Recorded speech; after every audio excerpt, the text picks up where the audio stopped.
Bonjour les amis, bonjour chers frères et sœurs, heureux de vous retrouver à travers ces vidéos. J'espère que ces exhortations que ensemble nous faisons à travers ces vidéos vous font du bien, nous font du bien et surtout par les temps qui courent. Soyez vraiment les bienvenus une fois de plus pour ensemble qu'on puisse partager la parole de Dieu. Alors je voulais aujourd'hui vous partager un verset dans l'épître de Paul, la première épître de Paul aux Thessaloniciens. Ce verset se trouve au chapitre 2, verset 13. Donc 1 Thessaloniciens, chapitre 2, verset 13. Et je lirai ce verset dans la version Semeur. Alors je lis avec vous. Il est écrit: « Et voici pourquoi nous remercions Dieu sans nous lasser, en recevant la parole de Dieu que nous vous avons annoncée. Vous ne l'avez pas accueillie comme une parole purement humaine, mais comme ce qu'elle est réellement, c'est-à-dire la parole de Dieu qui agit avec efficacité en vous qui croyez. » C'est la parole que Paul nous donne ici à travers cette épître aux Thessaloniciens. Paul écrit aux Thessaloniciens ici, déjà pour les féliciter de leur foi. Ils ont tenu ferme face à l'opposition, face à l'adversité, ils ont gardé leur foi intacte. Et il écrit cette lettre pour les féliciter et pour les remercier aussi de l'accueil que les Thessaloniciens les ont réservé, lui, Paul et ses compagnons. Eux qui ont été maltraités, qui viennent d'être maltraités à Philippe, ils ont été accueillis à bras ouverts à Thessalonique. Alors il écrit cette lettre d'abord pour les féliciter et pour les exhorter aussi à continuer et à maintenir leur foi. Et il dit ici, en quelque sorte, sa joie de savoir et de reconnaître que les Thessaloniciens ont reçu la parole de Dieu qui leur avait été annoncée, non pas comme une parole purement humaine, mais comme une parole de Dieu, comme ce qu'elle est réellement. Et la question que cela nous pose aujourd'hui, elle est celle-ci. Comment reçois-tu la parole de Dieu? Comment reçois-tu la parole de Dieu? Est-ce que tu la reçois véritablement comme une parole de Dieu? Est-ce que tu la reçois véritablement pour ce qu'elle est, c'est-à-dire comme une parole de Dieu, ou tu la reçois comme une parole purement humaine? Voilà la vraie question que je voulais aborder avec vous à travers ce verset. Parce que cette question est importante pour nous aujourd'hui, car l'action de la parole de Dieu sur ta vie, sur toi, aujourd'hui, dépendra la plupart du temps aussi de la manière dont tu reçois cette parole. C'est cela. Si nous voulons, et c'est cela mon exhortation aujourd'hui, si nous voulons que la parole de Dieu soit efficace dans notre vie, agisse de manière efficace dans notre vie, nous devons la recevoir véritablement pour ce qu'elle est, c'est-à-dire comme une parole de Dieu. Et c'est là. Et j'ai dit, elle peut agir efficacement. Elle peut parfois agir efficacement selon la manière dont tu la reçois. Parce que, je dis parfois, pourquoi? Parce que tout simplement la parole de Dieu peut aussi agir dans nos vies indépendamment de notre volonté, indépendamment même de notre attitude. Parce que cette parole, elle est souveraine, parce que cette parole, elle est puissante, parce que cette parole, elle est efficace. Alors comment reçois-tu la parole de Dieu aujourd'hui dans ta vie?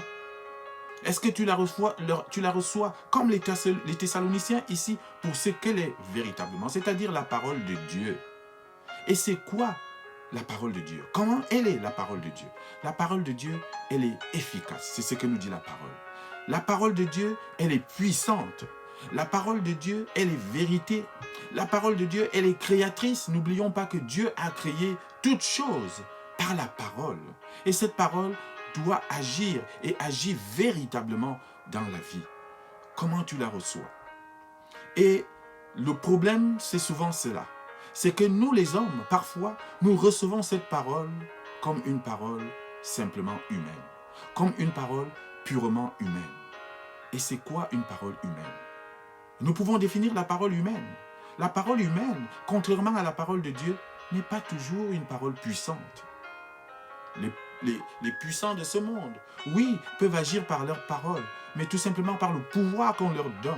Et encore, cette parole n'est pas toujours aussi efficace. Parce que nous pouvons l'écouter ou ne pas l'écouter. Elle peut produire les effets ou parfois ne pas produire les effets. La parole humaine, elle est aussi une parole peu fiable. Les hommes peuvent dire des paroles, mais finalement ne rien faire derrière. La parole humaine, elle peut être une parole mensongère. Combien de fois nous avons été trahis par la parole de l'homme? Voilà ce qu'elle est la parole de l'homme. Elle n'est pas digne de confiance, comme la parole de Dieu, qui, elle, est digne de confiance. Voilà les deux types de paroles que nous avons. La parole de Dieu d'un côté et la parole de l'homme de l'autre côté. Alors, c'est la vraie question. Comment aujourd'hui dans ta vie tu reçois la parole de Dieu? L'apôtre Paul, à travers ce verset, veut nous exhorter, veut nous inviter véritablement à recevoir la parole de Dieu pour ce qu'elle est réellement, c'est-à-dire une parole puissante, une parole efficace, une parole qui agit dans nos vies, une parole de vérité. Et le problème, c'est que souvent nous ne la recevons pas pour ce qu'elle est. Nous la recevons pour une parole humaine. Alors les conséquences, quand tu reçois la parole de Dieu comme une parole purement humaine, c'est que, oui, effectivement, elle ne va pas avoir beaucoup d'effets dans ta vie. Et trop souvent, nous nous plaignons de ne pas avoir les effets de la parole de Dieu dans nos vies. Nous nous plaignons souvent de ne pas expérimenter la puissance de la parole de Dieu dans nos vies. Mais tout simplement, c'est la plupart du temps parce que nous la recevons comme une parole humaine. C'est-à-dire comme une parole qui n'a peut-être pas de puissance. C'est-à-dire comme une parole qui n'a peut-être pas de valeur. Alors comment voulons-nous que cette parole agisse dans notre vie si nous n'y croyons pas, si nous-mêmes nous ne plaçons pas notre foi en cette parole? Voilà la vraie question aujourd'hui. Alors, s'il y a un encouragement à vous apporter aujourd'hui, c'est d'apprendre à recevoir la parole de Dieu pour ce qu'elle est. Une parole qui agit avec efficacité pour vous qui croyez en elle. Une parole qui agit avec puissance dans notre vie. Une parole qui transforme vos vies. C'est cela. Donc, tout dépend de la manière dont vous la recevez. Chers frères et sœurs, je veux vous inviter à recevoir la parole de Dieu comme une parole de vérité.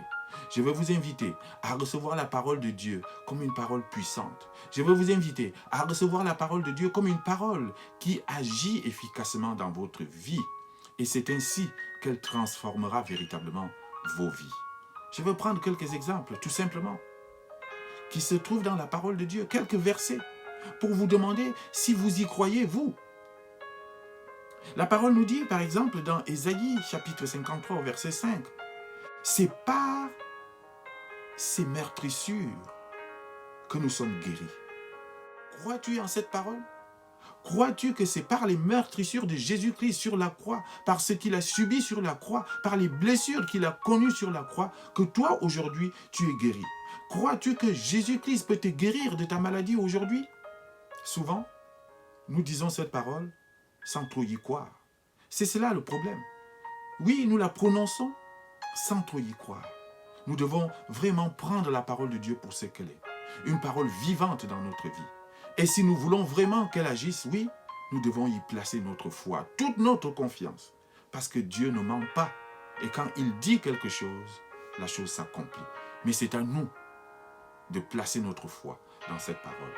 Deuxième exemple, le psaume 103, au verset 3 nous dit, « C'est lui qui pardonne toutes tes iniquités et qui guérit toutes les maladies. » Crois-tu en cela?